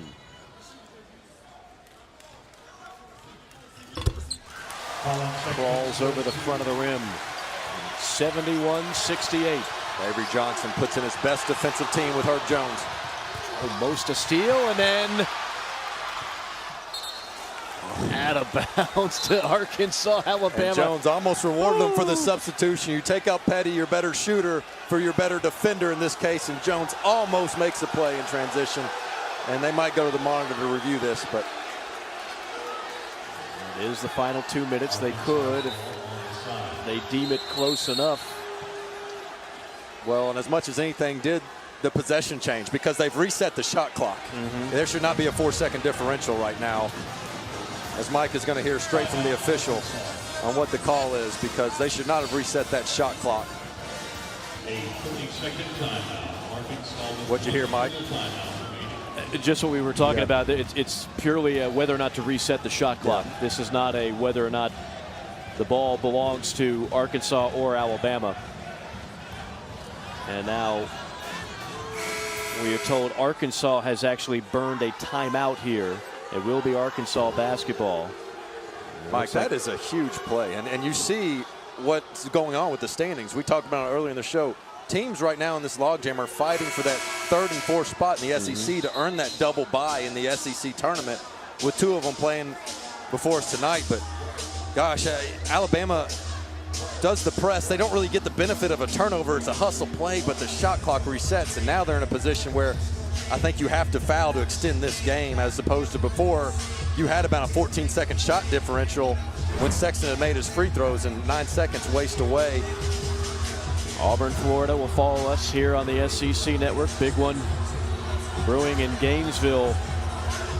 For Alabama, trying to avoid a 3-game losing streak. It gets a little more serious now if Alabama drops this one. Quick hands there by Herbert Jones. When you look at the rest of Alabama's schedule, they got a rematch with Florida, then on the road at Texas A&M. And a road win here for Arkansas just about assures them of an NCAA bid. But look at Herb Jones, the active hands, your best, tallest, longest defender on the ball, with Dante Hall playing rover there towards the paint.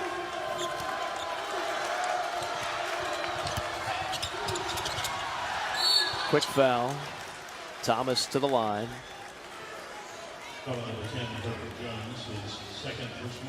SEC now will follow us before the boys send it to Gainesville, Florida, and Auburn later on. Thomas on the year, vulnerable at the free throw line, let's just say, 67%. Only the 18th foul. on Alabama. So a 1-and-1 here. And I love the women's game and the NBA, how they've changed, you know, to quarters, and there's no 1-and-1, but I love the 1-and-1 situation, the pressure of these free throws. I'm with you. And how about, even with the pressure-packed free throw, Thomas, nothing but the bottom of the net. Back to a 2-possession game. 2 for 2. Thomas with 11. He has been huge for Arkansas today. How cool and calm and confident did he look? Sexton all the way and one.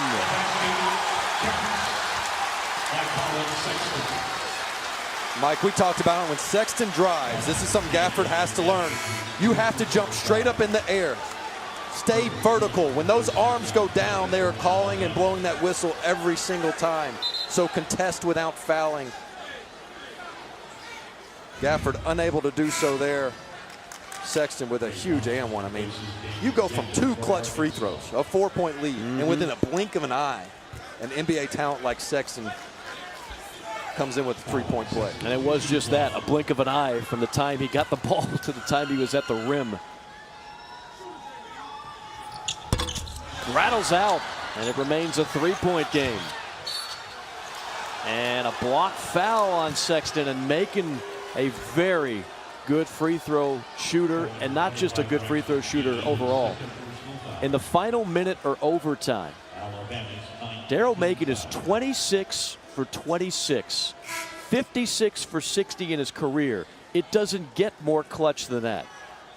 This is my first time having Arkansas this year, but this goes back to last year, of course. We saw him do it at Vanderbilt on the road. We saw him do it at Tennessee on the road. So it doesn't matter home or road. Daryl Macon is a very confident, ice in his veins type shooter at the charity stripe. It is a 1-and-1.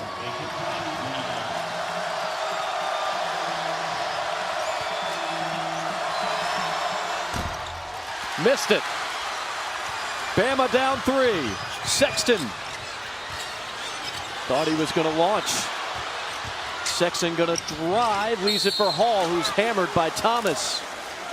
Beautiful decision by Sexton not to go for the 3. There's still plenty of time. He wanted to pull up for the 3, but stay in attack mode and get yourself to the free throw line. But Daryl Macon, the most unlikely person to miss a free throw. Yes.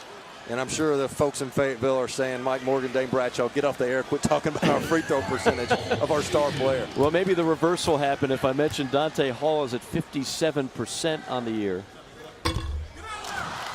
Dante Hall, that's the only thing about that play that I'm not in love with. Yeah. Is that you put a guy who's been shaky at the line his entire career in this spot with 15 seconds to go. Well, these teams are typically better down the stretch, but they're 2 of the worst free throw shooting teams. Both one team 67% in Alabama, and then Arkansas 67, as we see here. 0 for 2. And that's a killer. And that's, you know, again, it's the right play in terms of, like you said, you don't want to have a desperation 3 when you don't have to have one there. But if you're going to give somebody the ball. Well, and Dante Hall is a quick leaper, a quick finisher. He shoots a high percentage because he gets it and dunks really fast. Right. So we've got to give credit to Arkansas for the strong, hard, unintentional foul. And who made it? Dustin Thomas, who's been so good this entire game for Arkansas. This is as good as I've seen Dustin Thomas play maybe in his career. You can gain confidence in a loss individually, and Dustin Thomas made shots against Kentucky. And you knew Macon wasn't going to miss 2 of them. So back to a 2-possession game. Alabama does have 1 timeout remaining. Waning 11.7 seconds of this game. Don't forget how quick Sexton can get up and down the court. And I know they call a timeout there, but I'm not sure you don't just let Sexton get it and speed dribble, supersonic hedgehog style. Good point. And again, you don't get to advance it like you do in the NBA. But with the timeout, you still have to inbound it from the baseline. So Alabama in danger of losing 3 in a row for the first time this year. And it's not going to get any easier with the upcoming games. You see Bama there on the right. They've got Florida. No doubt the Gators will be hungry for revenge. Remember, Alabama beat Florida in the O'Connell Center and then on the road at Texas A&M. Meanwhile, Arkansas, this would be 5 out of 6 in the win column. take on Auburn at home. I can't even imagine how loud that arena is going to be in Fayetteville for that one on Tuesday night. And then at Missouri will be the regular season finale. Well, this is, at times, partner, this has been a little bit choppy, a little bit sloppy. But I think both you and I expected this would come down to the wire. It would be a close game, and that's exactly what we've been given. Well, it's been life in the SEC, and to get wins on the road has been tough. But to get them on the road on Saturday has been even tougher. Our own Brandon Zimmerman with a stat he tweeted out this morning. Home teams are 38-11 in conference play on Saturdays, while just 35-21 on Tuesday and Wednesday. So the Saturday home crowd has proven to have a greater advantage. So this is an even more special type road win for Alabama, for Arkansas, considering the circumstances on a Saturday against a top team like Alabama. Alabama, with its 5th sellout of the year, they're on pace to set a record for attendance this season. Sexton kicks it out. Got to have this one. Wow. Petty on a 3. Not over yet. Alabama still breathing. Got to foul quickly. They do with 2.9 on the clock. And Alabama is just hoping for at least one miss here by the senior, Anton Beard. No timeouts left for Alabama.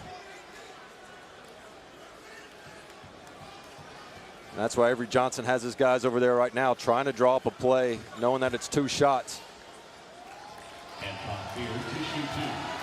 No timeouts for Alabama as Beard knocks it down. He caught it from the official, didn't waste any time, didn't put any extra pressure on himself. Just flinged it up there and hit it. And there are times when Mike Anderson has called timeout in this situation.